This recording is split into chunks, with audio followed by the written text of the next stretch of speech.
Imagine being transported to a land where the very essence of freedom is a distant dream. North Korea stands unparalleled in today's world. There is simply no other country that can be even remotely compared to it. Without exaggeration, it's like peering into a 21st century version of what Nazi Germany might have become had it survived post-1945. North Korea is the epitome of a hardcore totalitarian regime. Here, absolute loyalty is not just expected, it is demanded. The faintest hint of disloyalty to the supreme leader can lead to a lifetime of horror in one of the regime's numerous concentration camps. Within these camps, starvation, brutal slave labor, live medical experiments, relentless torture, and random executions are the grim realities that the inmates face. Due process and human rights are non-existent. Hundreds of thousands of individuals are currently enduring this nightmare, living out a daily hell. As you listen to this, know that this isn't a tale from history. This is happening right now. If you were trapped in this real-life horror, escape would naturally be your ultimate goal. However, North Korea stands as the most challenging country in the world to flee. Attempting to leave is considered treason,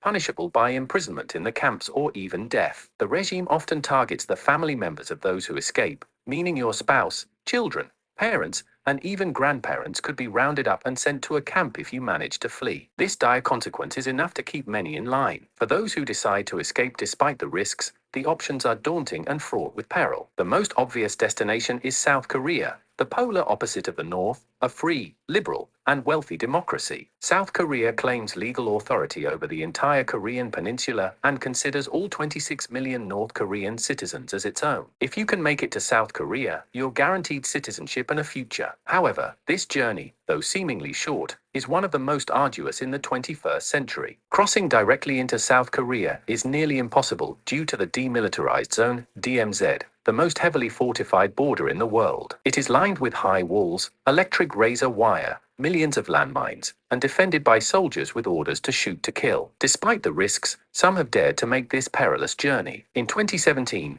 a North Korean man drove to the DMZ, crashed his car, and sprinted across the border amid a hail of machine gun fire. He was shot 5 times, but collapsed on the South Korean side and was rescued, symbolizing a rare victory against overwhelming odds. The escape routes from North Korea are fraught with danger and require navigating through formidable geographic and political barriers. But the desire for freedom and a better life drives many to attempt the impossible, showcasing the indomitable human spirit even in the face of extreme adversity. Imagine a land where escaping is a perilous and often deadly journey. North Korea stands unmatched in its difficulty to flee, with stories of escape reading like harrowing tales of survival against insurmountable odds. One such story is of a man who, in 2017, braved a daring escape to South Korea. Driving his car up to the heavily fortified DMZ, he crashed through, sprinting under a barrage of machine gun fire. Despite being shot multiple times and losing half his blood, he survived and now lives in the South. For most, though, this direct route to South Korea is too dangerous. The southern border is nearly impenetrable, heavily guarded and fortified. The eastern and western sides, bordered by ocean,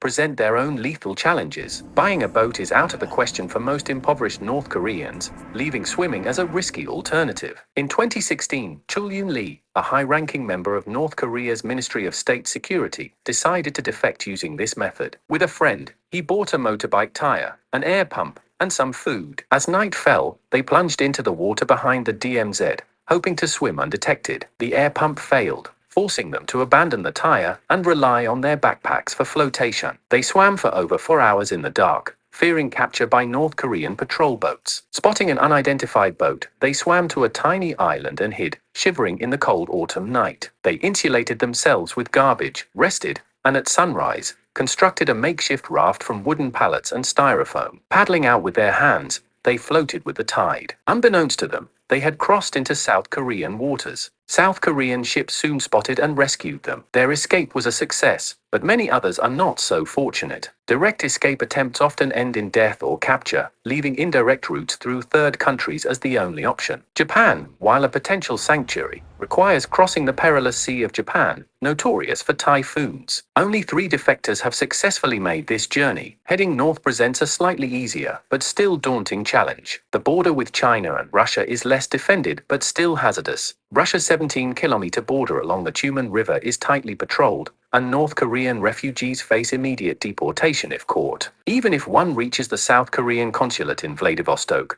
The journey is fraught with danger. Despite the overwhelming odds, the indomitable human spirit drives many to attempt the impossible. These stories of survival and courage highlight the stark realities faced by those yearning for freedom from one of the world's most repressive regimes. Imagine a world where escaping for freedom is a life or death journey fraught with danger at every turn. North Koreans face this harsh reality, and escaping into China has become the more popular and slightly less risky route compared to Russia. The border with China stretches over 1,300 kilometers, following the rugged terrain of the Yalu and Tumen rivers. This area is lightly patrolled, making it a viable escape route. The best times to attempt this escape are during the summer, when river depths are low, or in the winter, when the rivers freeze over, allowing escapees to simply run across the ice into China. Once in China, the journey is far from over. China is not a safe haven, as its policy mirrors Russia's, to deport North Korean defectors back to North Korea, where they face almost certain death. However, some hope exists in China's border provinces like Yanbian, home to significant Korean ethnic minorities. These communities can provide temporary refuge, allowing defectors to evade Chinese authorities while planning their next move. For those with means, hiring a foreign broker can facilitate escape, but at a steep price, up to $18,000, a fortune compared to the average North Korean's annual income of $1,300. For those without such means, the next option is the South Korean consulate in Shenyang, about 200 kilometers from the North Korean border. Reaching it offers safety, but the journey is perilous, with Chinese police closely monitoring the area. Getting caught means certain deportation back to North Korea. In 2004, a group of 44 North Korean defectors successfully stormed the Canadian embassy in Beijing by disguising themselves as construction workers. They scaled the walls using ladders and found safety within. This bold move prompted China to tighten security around foreign consulates and embassies, making such attempts far more challenging today. With few viable options in the immediate vicinity, defectors often aim for countries more sympathetic to their plight, like Mongolia or Thailand. Mongolia, the closer option, offers a relatively sympathetic government. Defectors reaching Mongolia are typically deported to South Korea rather than back to North Korea. However, reaching Mongolia requires crossing the treacherous Gobi Desert, a formidable expanse with freezing temperatures, dangerous wildlife, and hostile conditions. Alternatively, Thailand,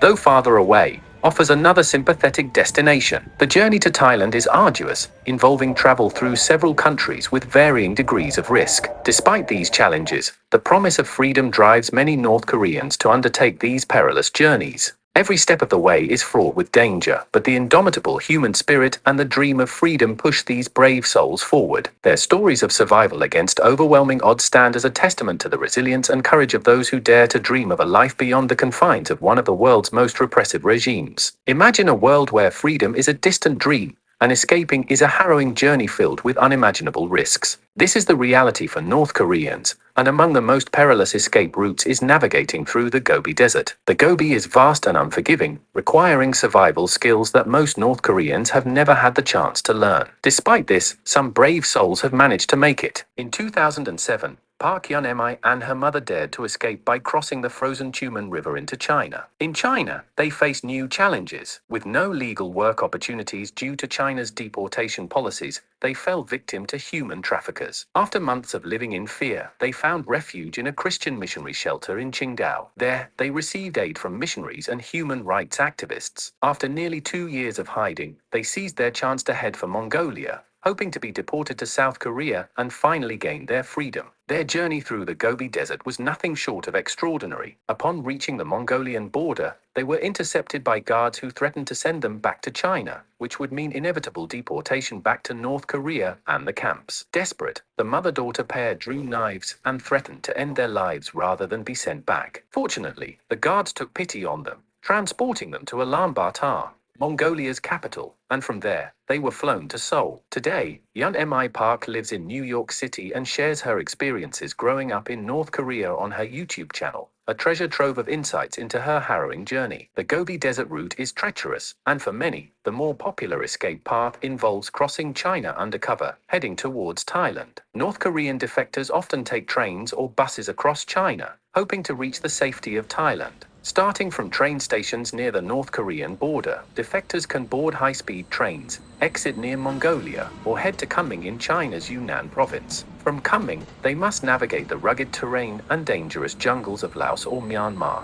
and finally crossed the perilous Mekong River to reach safety. In 2017, Park Hyun-woo and his father embarked on this very journey. Both of Park's sisters had already escaped to South Korea and were sending money back to their family in the north. With the help of a broker in China, the father-son duo decided it was time to flee. On a cold February night, they crossed the frozen Tumen River into China, each carrying a pill of rat poison to use if caught. One of Park's sisters and their handler were waiting on the other side with a van, ready to help them continue their escape. Their journey was fraught with danger at every turn, but the hope of freedom propelled them forward. Navigating through the treacherous landscapes, avoiding detection, and relying on the kindness of strangers, they managed to make their way towards freedom. Each escape story from North Korea is a testament to the strength and determination of those who dare to dream of a life beyond the regime's brutal control. They face insurmountable odds, yet their unwavering quest for freedom continues to inspire and remind us of the value of liberty. Let me take you on a journey through one of the most harrowing and daring escapes from North Korea, filled with danger, separation,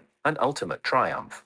It all began in a safe house in the town of Yenji, where Park and his father swapped their clothes for a disguise. From there, they boarded a train to Shenyang, followed by another to Hsinchu, and yet another to Beijing. Their journey was far from over. A series of buses took them to Kunming, but their luck ran out when Chinese authorities discovered them. In the chaos, Park and his father fled, becoming separated in the process. Park had no choice but to continue alone, navigating the dense jungles of Laos on foot until he reached the Mekong River, the final hurdle. Miraculously, he crossed it and surrendered to the Thai police, who handed him over to South Korean officials. Park was flown to Seoul, finally reaching safety. However, his father was less fortunate. Arrested by Chinese police, he was sent back to a prison near the North Korean border. In a surprising twist, the prison released him, and he reconnected with the brokers. His journey took him through Vietnam, avoiding detection until he too boarded a plane to Seoul. Their combined journey spanned 1.5 years and over 5,000 miles, just to reach a place merely 400 miles from their home. For many North Koreans, these arduous and dangerous routes are the only options available, and even if they manage to reach South Korea, safety is never guaranteed. Take the case of Jin Gyeong-suk. In 2002, she successfully defected to the South, became a citizen, and married a South Korean man. In 2004, during their honeymoon, they returned to the Chinese-North Korean border to film a documentary. Tragically, unidentified men kidnapped Jin and dragged her back to North Korea, where she was sent to a concentration camp, tortured, and eventually executed, despite being a legal South Korean resident. Escaping North Korea is an incredibly difficult and dangerous feat. Even if one successfully makes it out, the risk of being captured and returned remains high. There are countless stories of heroic individuals who have defied the odds to escape, but North Korea remains an enigma, with horrors that are not confined to history but are happening right now. Due to the sensitive nature of this topic, detailed coverage on platforms like YouTube is challenging. The platform's terms of service make it difficult to delve deeply into the history of the ongoing conflict between North Korea, South Korea, and the United States. Despite these restrictions, the importance of sharing these stories remains. To dive in more into the world of unfiltered stories and groundbreaking content, make sure to hit that subscribe button below. It will really help us out and keep you in the loop. Also, don't forget to smash that like button if you find this video helpful or entertaining. Your likes let us know what you enjoy the most. Thank you for joining me on this journey, and as always, thank you and Gamsa Habnada for watching.